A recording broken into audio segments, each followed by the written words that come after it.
tingnan nyo lang guys kung paano ko niluto yan. Okay, wait lang kayo dyan. Puna namin to.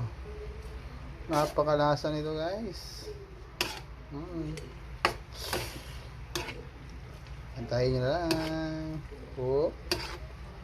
Antayin nyo ang kasunod. Guys, hinain ko muna. Patong ko muna dito sa lamesa namin. Ayan. Tapos ilagyan ko siya ng tubig para lagyan natin ng pansit batera. Relax lang kayo, matatapos natin yan. Ilagyan ko siya ng tubig para lagyan natin ng pansit batera. Relax lang kayo, matatapos natin yan.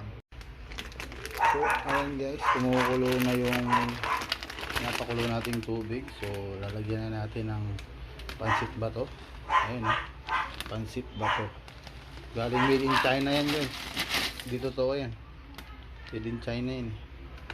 Okay. So haluin lang natin. Haluin lang natin. Ayun, no. So napaka galing daw kasi tayong Korea eh. Okay. Okay guys, wait lang. So yun yung finished product natin guys. Yummy. Thank you. Makdo pa yan. Kain tayo. Alright, thank you.